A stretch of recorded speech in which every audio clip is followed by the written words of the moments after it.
Parenting is hard. Parenting in recovery is even harder. It is said when we start using, we stop maturing. And when we start using young, many of us in recovery end up growing up right alongside our children. And I can confirm, my children are to this day my greatest teacher. In this episode, Donna and I talked about our experience as parents in recovery, a little about a recent psilocybin journey I had, a little bit about our reconciliation process, and a few other things. But before we get into it, what's up? My name's Dan. I'm joined in studio by my wife, Donna.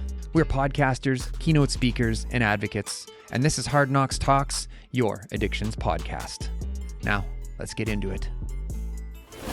This is Hard Knocks Talks. What's up, everybody? It's just Donna and I tonight. Our guest had other plans.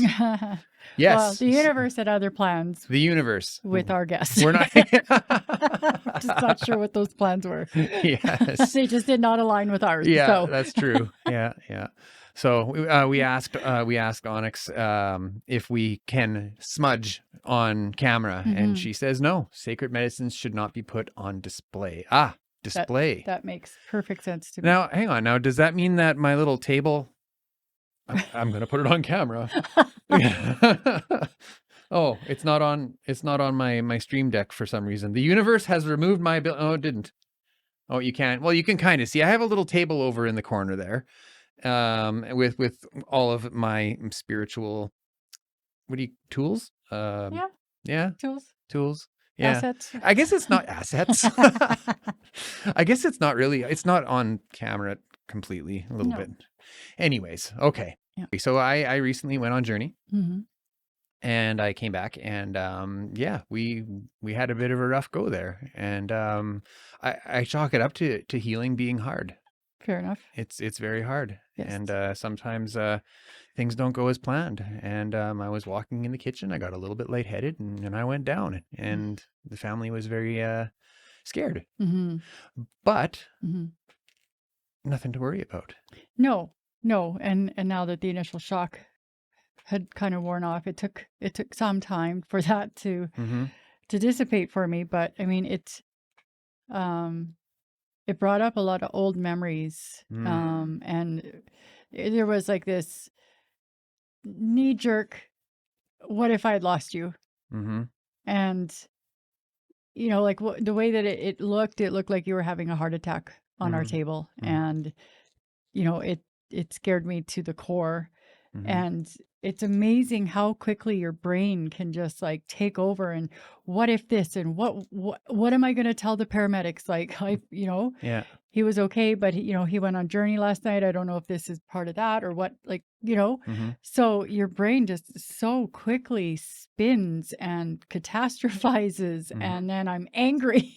And then I don't even know why exactly I'm angry. I just know that I'm angry. And then you start looking for places to place that anger, and my initial was like, how could you be so reckless on Father's Day weekend?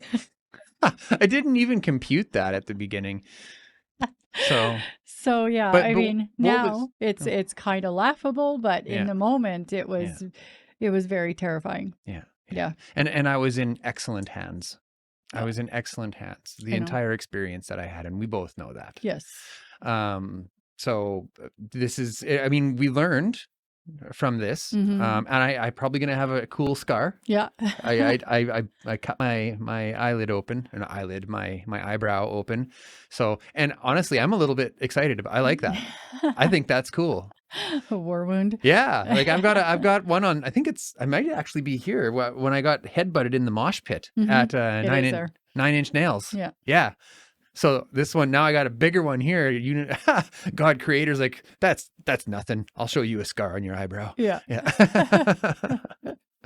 So, but like what was to me, was the kids.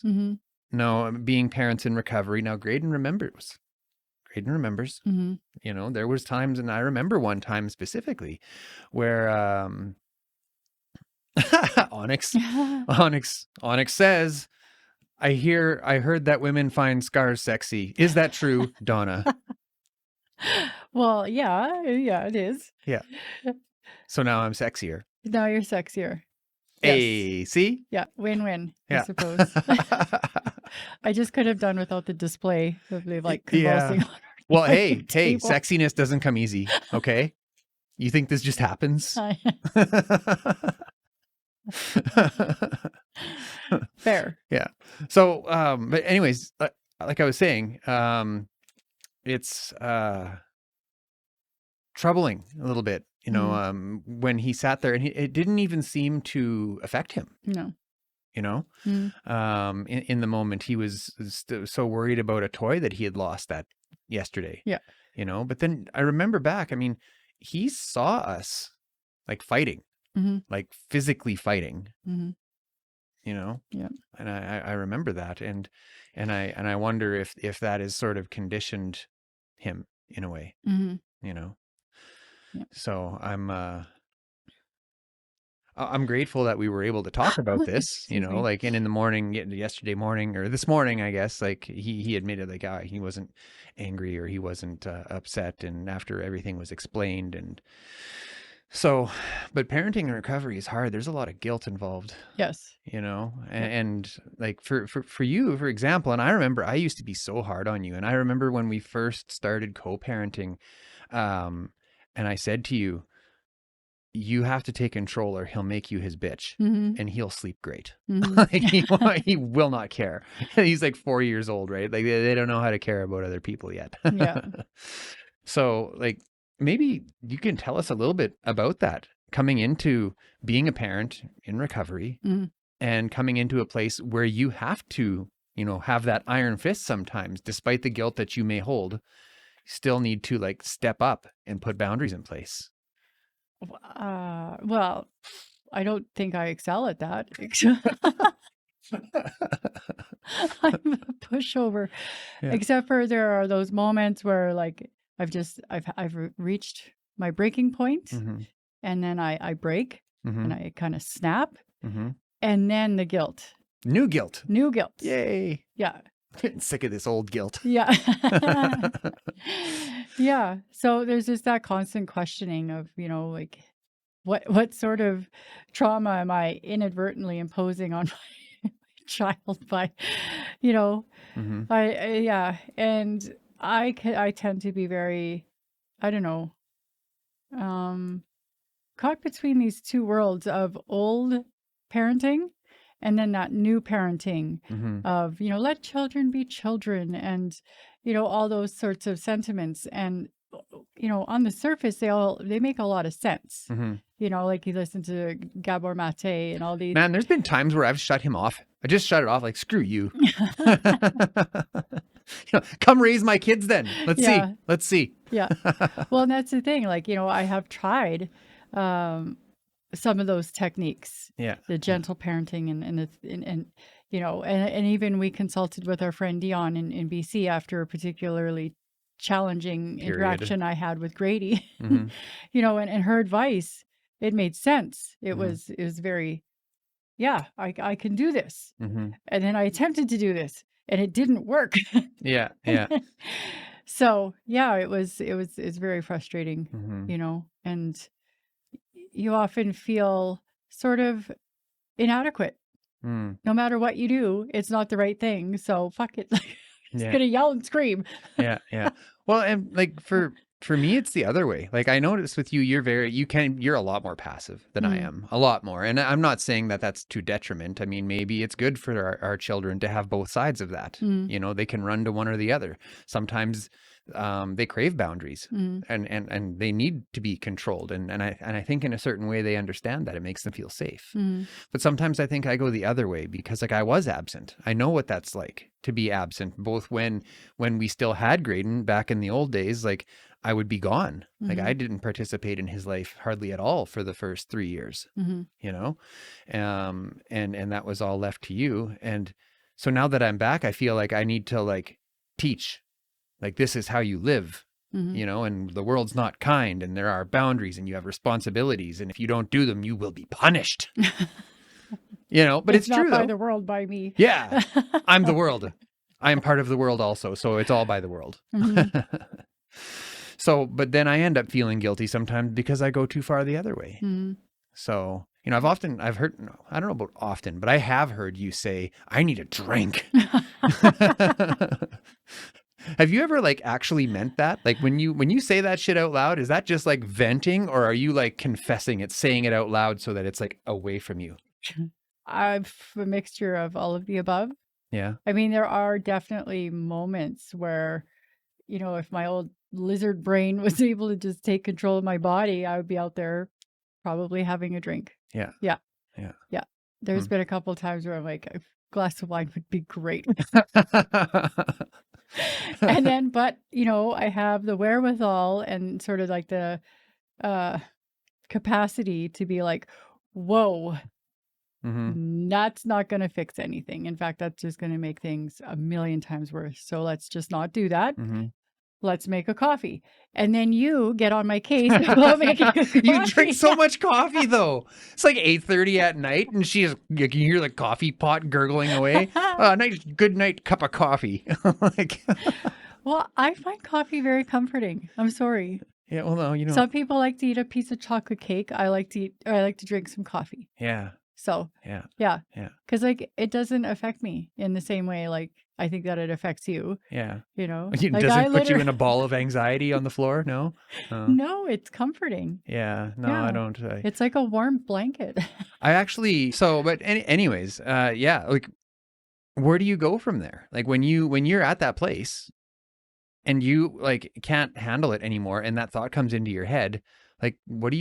You know, parents out there watching who are in recovery or they're new, how do you get through that? What do you do?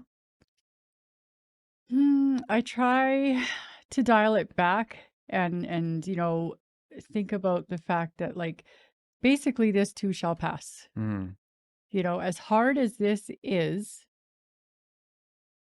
it would be a lot harder tomorrow if I went and had a drink because I would then be filled with a different kind of guilt that would be crushing. And then I'd have to look at my kids in the face. I'd have to look at you in the eyes and know that I gave in. I would divorce you. No, you wouldn't. I know.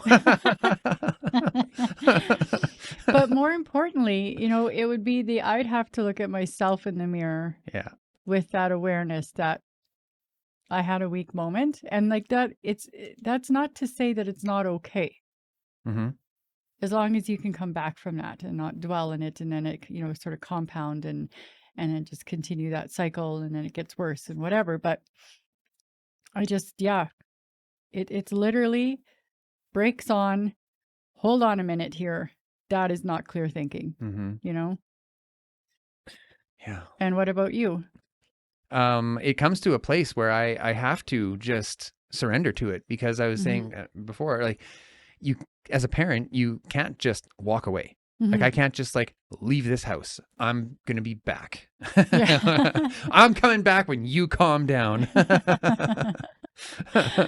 Yeah. So, I mean, sometimes that means I have to wait. And as soon as I can, I'll take Sue for a walk, you know, and then I kind of look at, okay, well, what's my part?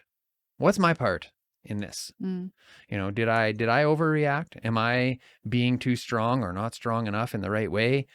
And I find a level of acceptance knowing that, you know, they're 5 and 10. They don't have the insights that I have. They don't know necessarily that they shouldn't do this or shouldn't do that. And they don't know why they shouldn't do this or shouldn't do that. So, so that's kind of where I stand on it. But, it's also, I worry a lot about, I worry a lot about their future, about like, am I giving them reasons to drink? You know? Absolutely. Yeah.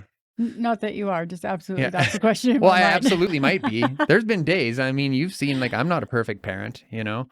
So like today when I sent Kendra to her room, I grabbed her by the arm and like, she fell down and like, did I throw her? No, I don't think I threw her. No, she's very dramatic. She's very like on the ground, like, ah! I'm like, holy cow. Yeah. Yeah. She's such a diva. Yeah. Yeah. She gets it from you. Yep. Yeah. For sure. Yeah.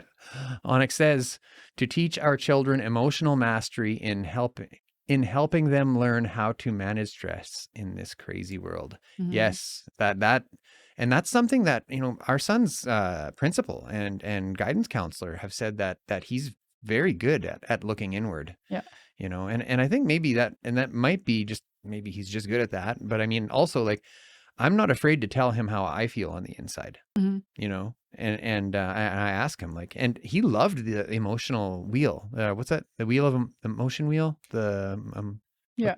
Yeah. I don't know. I think it's called a few different things, but yeah, it's a wheel of emotions, basically. Yeah. Yeah. Like, yeah, you start with those 5 in the central and how it works out, and Mm-hmm. like all the different emotions that are aligning to, like, is Mm-hmm. that's the thing you're talking about? Yeah. Yeah.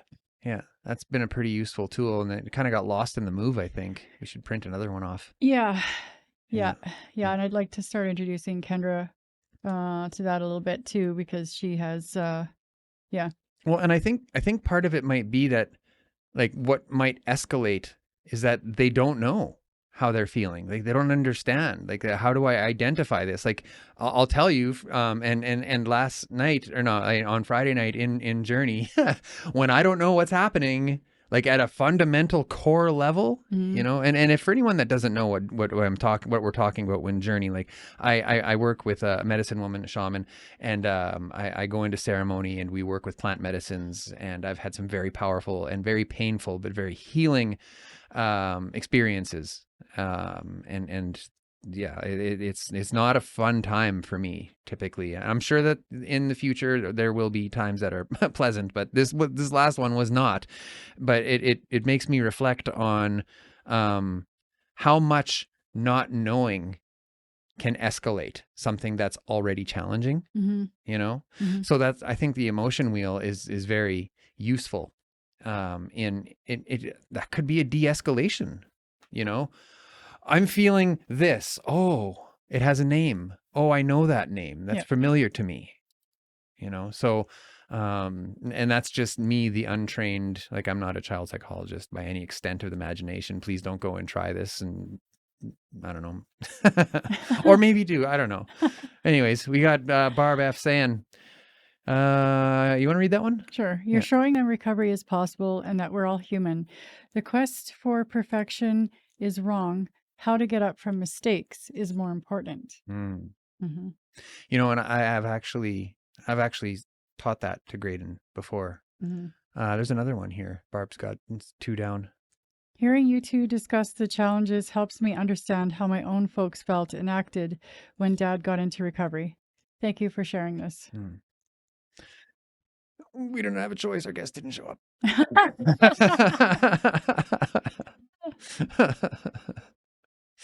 Yeah. No, but like on that point, it's interesting when I think about my growing up.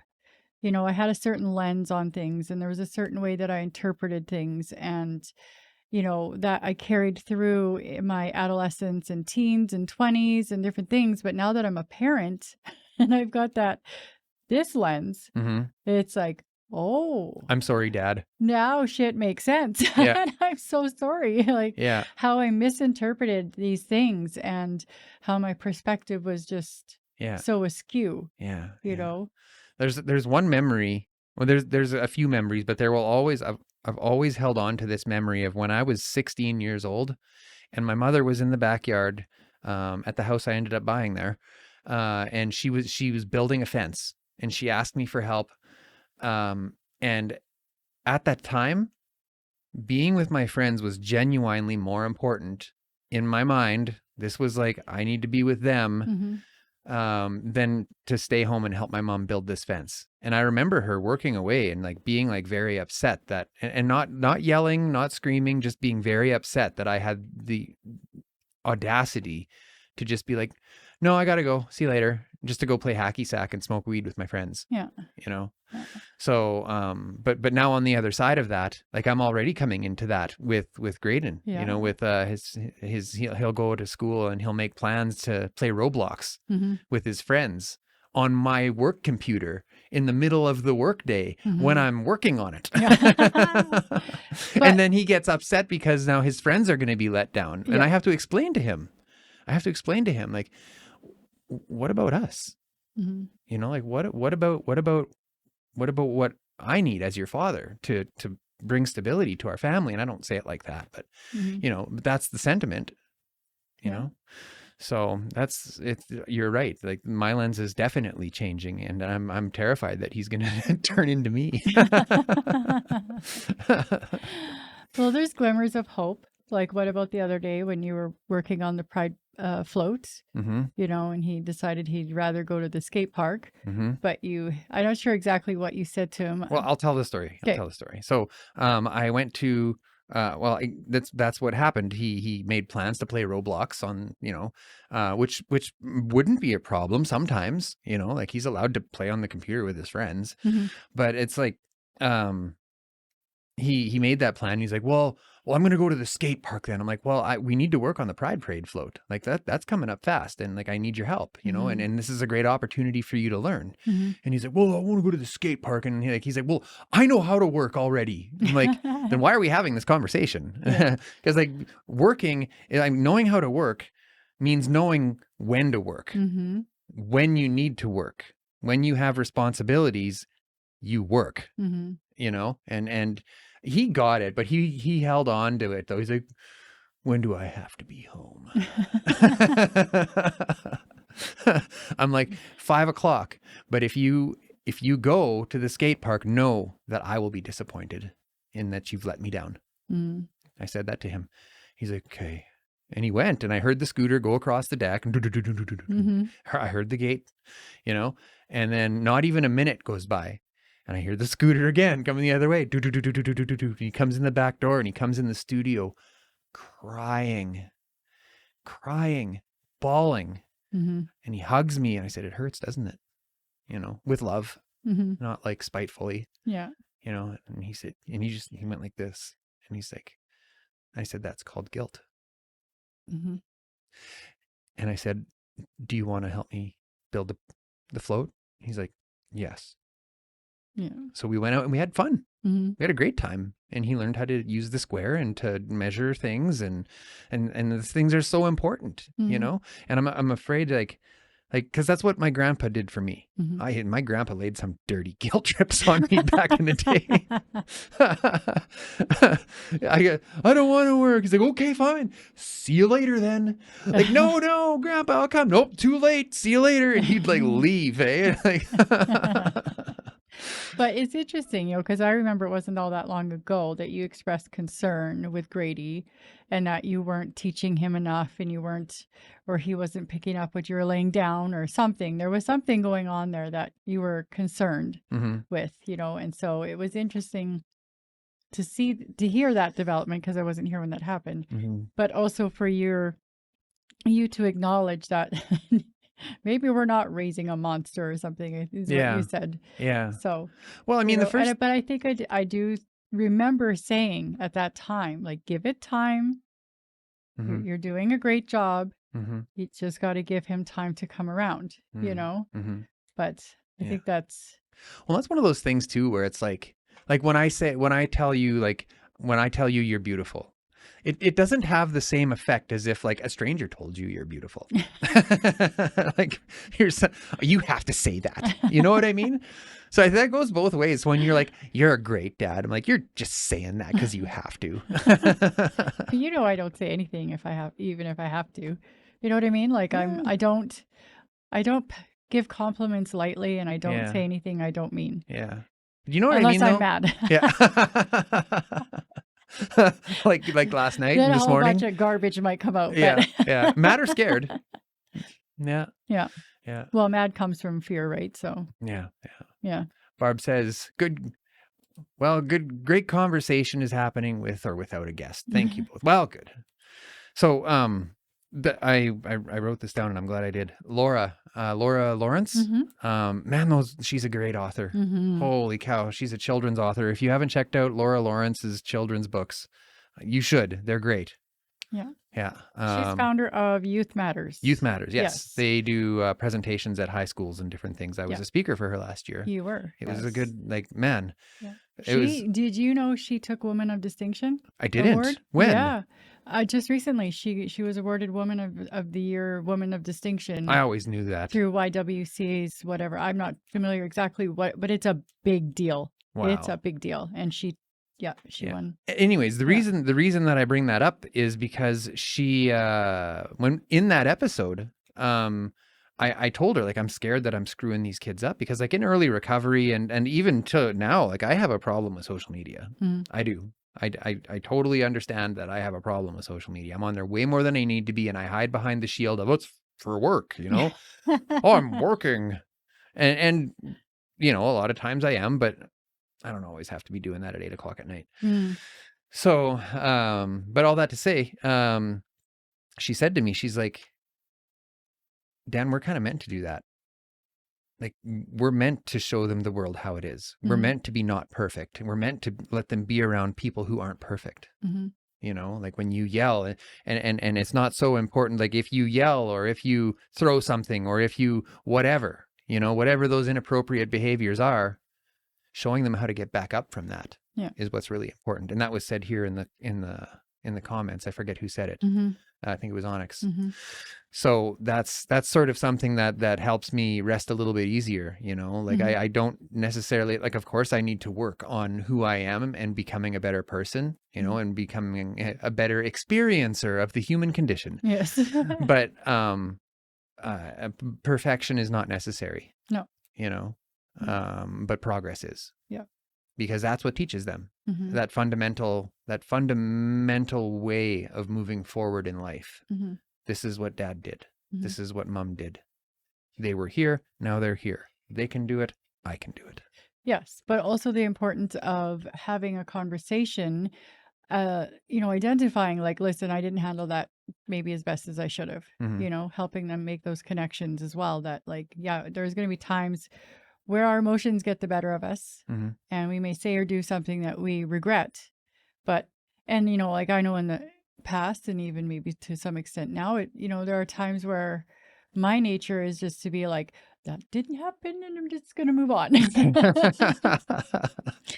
You know, my pride and my ego sort of gets in my way. And then I get, you know, I just can't sometimes spit it out that like, yep, I did. I was not at my best in that moment and I'm sorry. Mhm. But I'm getting better at it. And I'm really driven to be Mhm. improving on that front You really don't say sorry very often. because I don't mess up very often.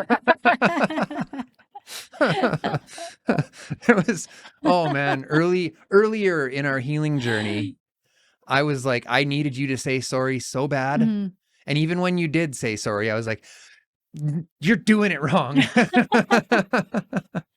I remember that. Yep. Yeah. That Yeah. was something. You didn't show enough remorse. Yeah. You know? Yeah. Well, maybe you didn't. I don't know. Yeah. But Maybe. I don't know. yeah.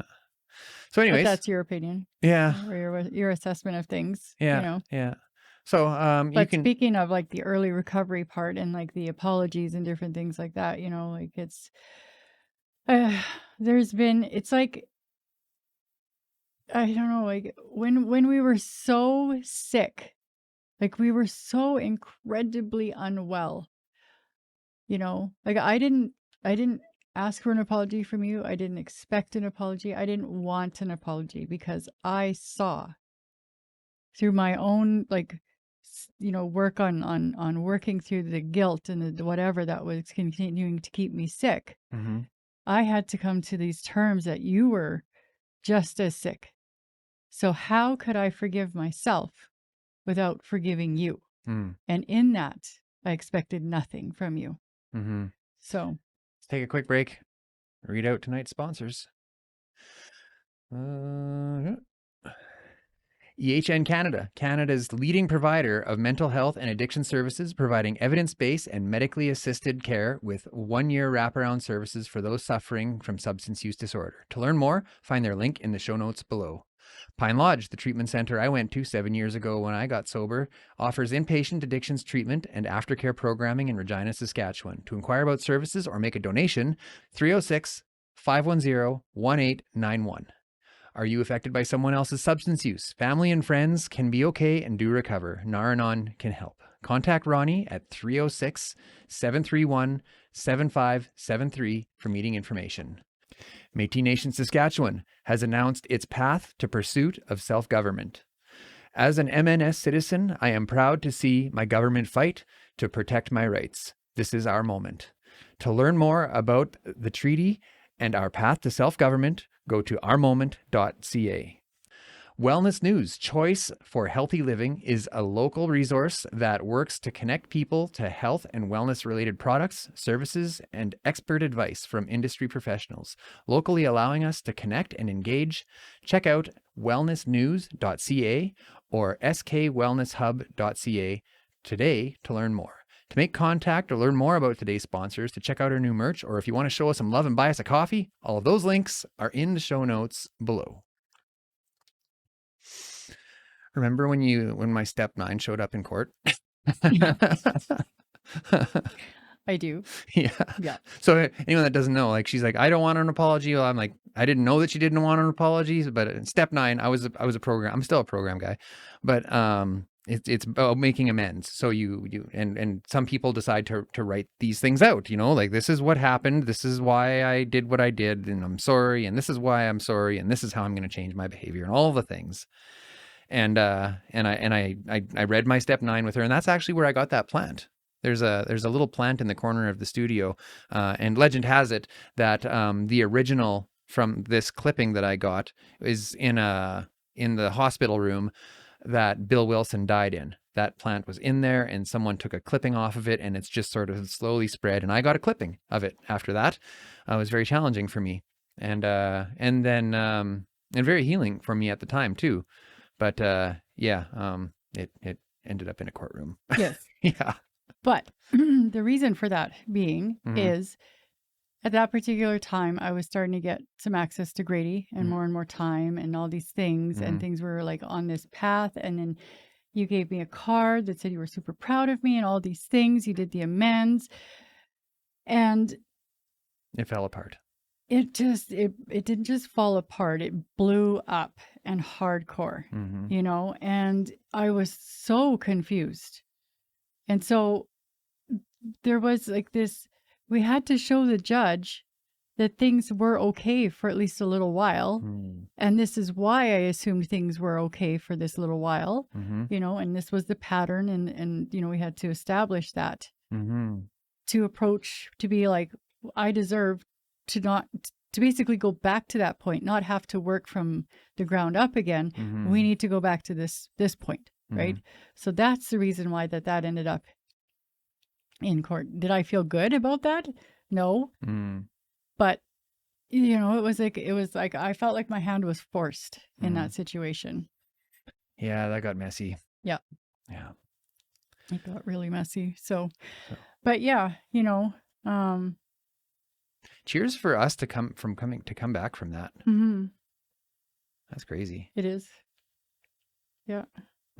But again, it was one of those sort of, taking a step back and looking at things from almost like an afar, or removing the emotion attached to that situation and be like, okay, this was the information he had at the time.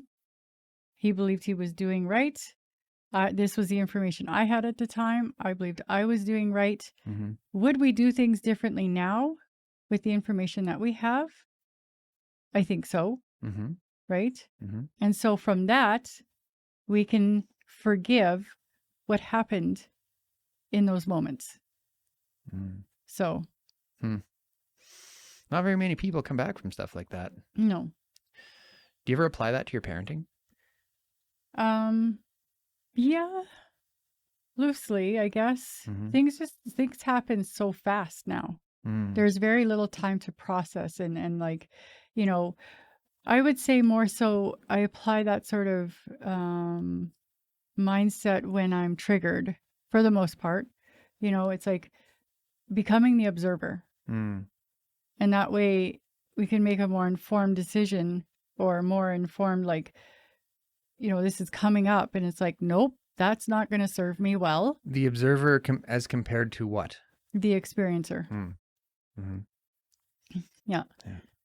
Because like way back at the beginning, I did not have that skill. So when memories would creep in, I would be angry and I'd be re-victimized and re-traumatized and all the emotions and everything that was attached to that. And it was almost like being locked into watching these things in my head, like on a tape loop, you know? Mm-hmm.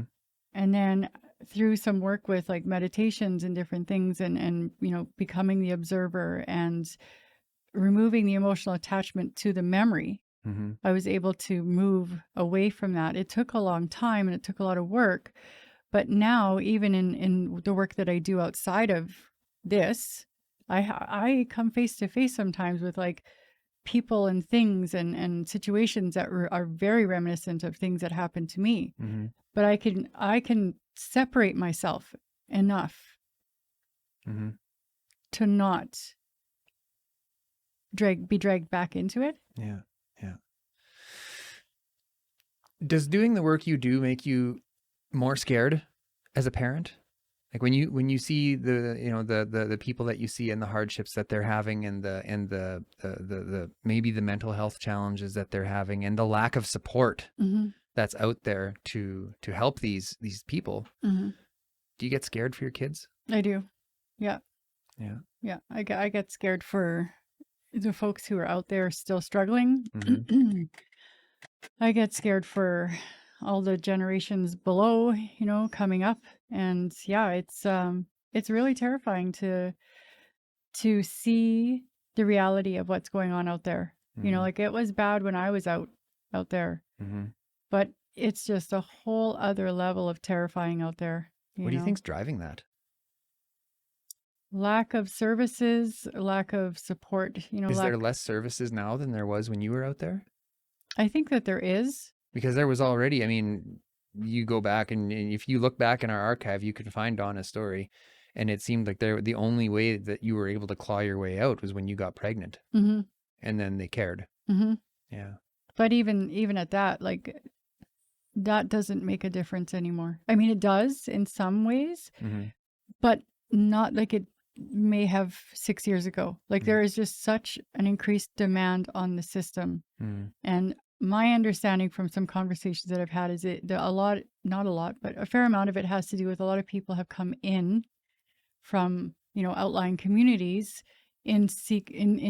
looking for these supports and services that they have been led to believe are here, Mm-hmm. you know, and they're not here. Mm-hmm. Onyx, got a comment there. I can't see it. So, okay. So Onyx's comment says, changing the relationship between the experiencer to the observer to help foster different perspective. Love it. That's not easy.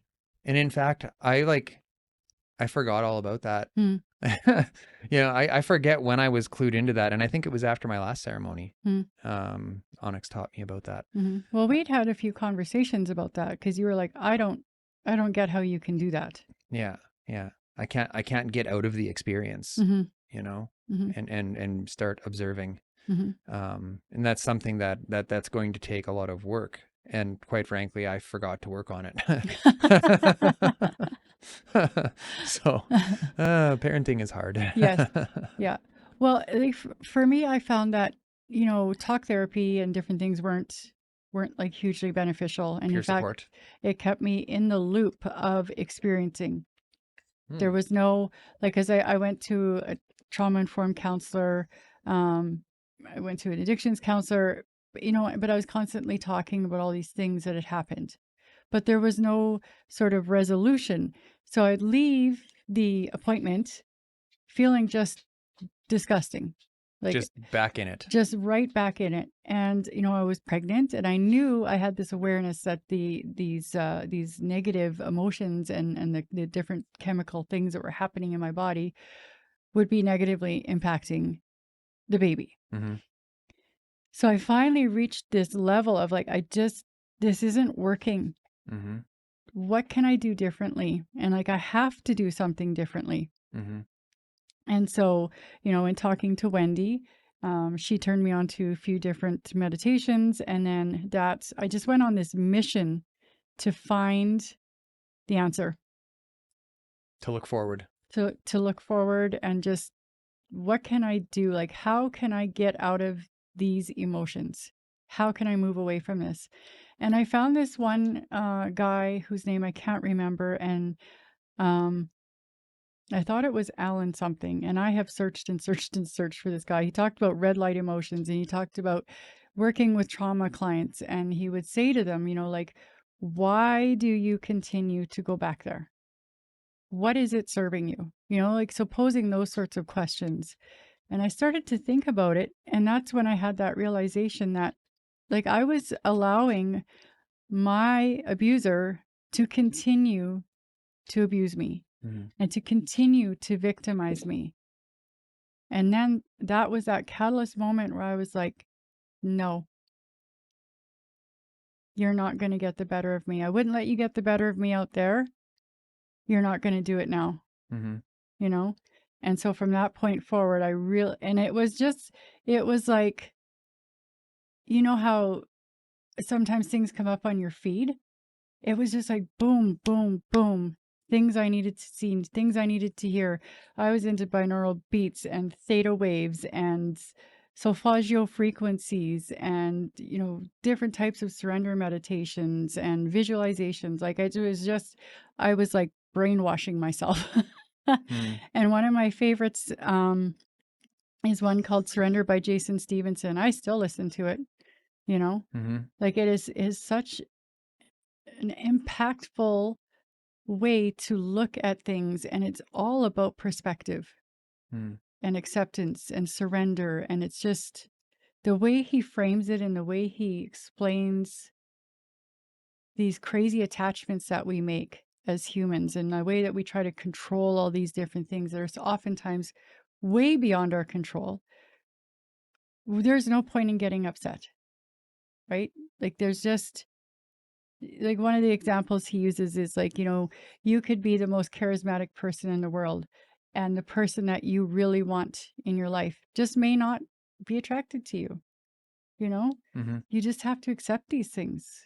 And like that's a very, very loose example and very simplifying it. But if you ever get the chance, I highly recommend listening to that meditation. Do you think you'd be a stricter parent if you didn't listen to it? Probably. Yeah, there's a good chance. Maybe we just have different levels of acceptance. There's things that I can't accept that you're just like, it's like whatever. Yeah. And I do learn from watching you, because I do understand that there are times that I'm too strict,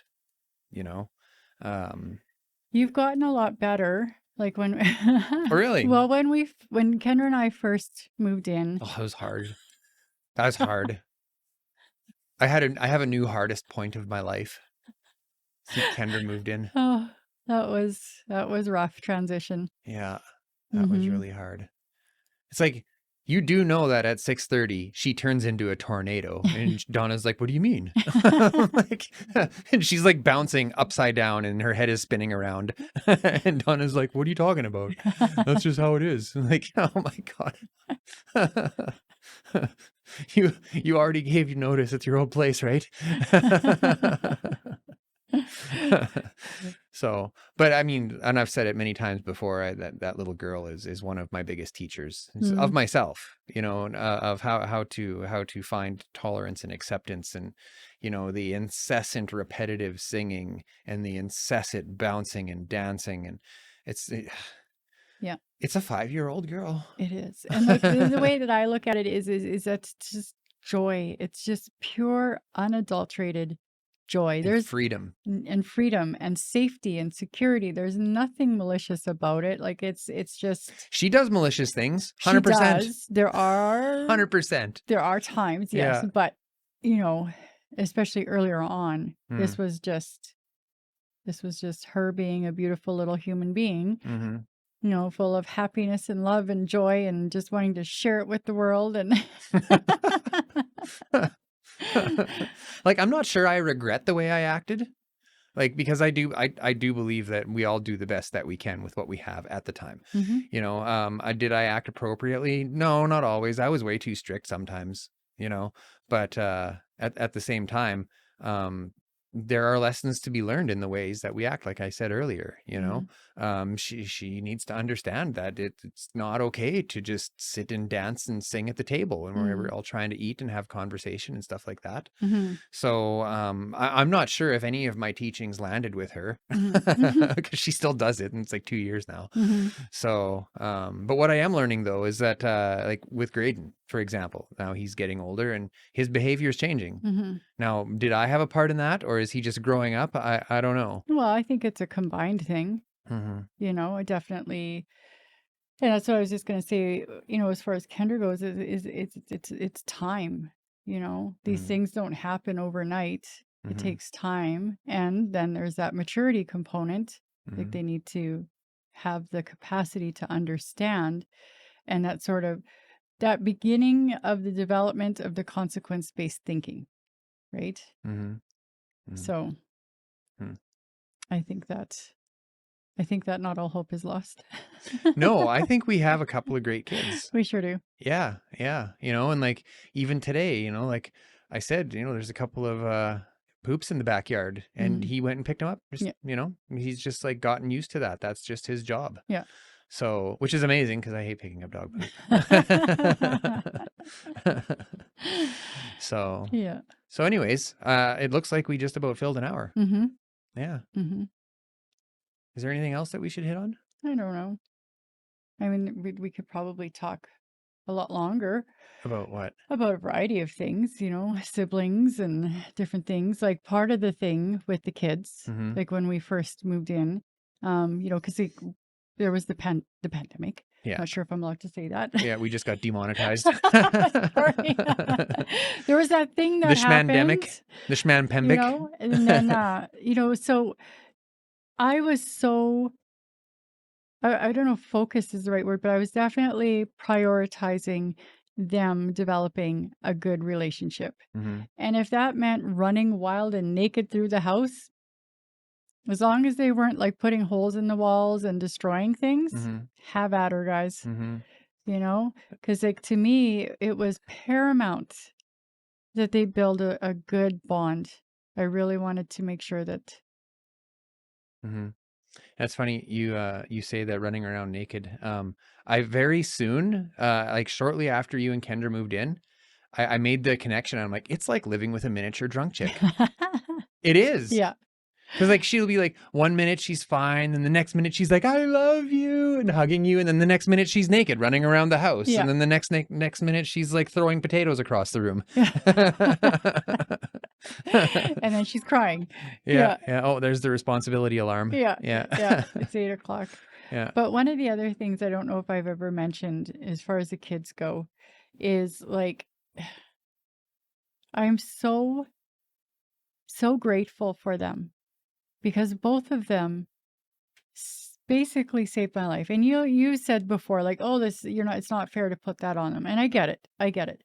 But at the same time, Mm-hmm. we were deep in our opiate addiction when we found out we were pregnant with Grady. Mm-hmm. And because of that, we made the decision to seek out a better way in order to bring him into the world. Mm-hmm. And we did, Mm-hmm. right? Unfortunately, we didn't take that far enough, and we fell Mm-hmm. down. And then things happened. And then I got pregnant with Kendra And I got sober. Why did I get sober? for Graydon. Mm-hmm. Yeah. And people say that you can't get sober for someone else. And I think maybe for me, it's like, I don't think you can stay sober for someone else, Hmm. because you can get sober to keep your job. You can get sober to save your marriage and your family and your kids and all of that. Yeah. But But it's at some somewhere, point, it has to become about you. well, it has to become about finding meaning in your life, Yes. beyond whatever it is that shocked you, that kicked you in the face, Hmm. to get you sober. Hmm. So anyways, you were saying. But just that when it comes to parenting, I have a hard time um, being firm with them or whatever, because there's that, like, I'm just so thankful for them. And I don't know, I don't want it to somehow be perceived at any point or at any level, whether it's like theirs or universal, that I don't appreciate them. Mm. So what you're saying is, well, I think there's only one worse thing than having running and dancing and screaming, and that would be not having running and dancing and screaming. Yes. Yeah. Let's cap it. Okay. Awesome. Thanks, baby. That was a Thank good you. talk. Love you. Love you too. Okay, thanks everyone for watching. If you got anything out of that, please give us a like at the bottom of the screen. Leave us a comment. Tell us how you feel. We want to know. We're all about fostering productive conversations about substance use from all lenses. So leave us a comment. Join the conversation. We go live twice a week. We got tons of episodes for you to catch up on. You can find us on Apple Podcasts, Spotify, wherever you listen to podcasts. But we love it when you're here on YouTube. That's all I got. See you next week. Say, this is Hard Knocks Talks.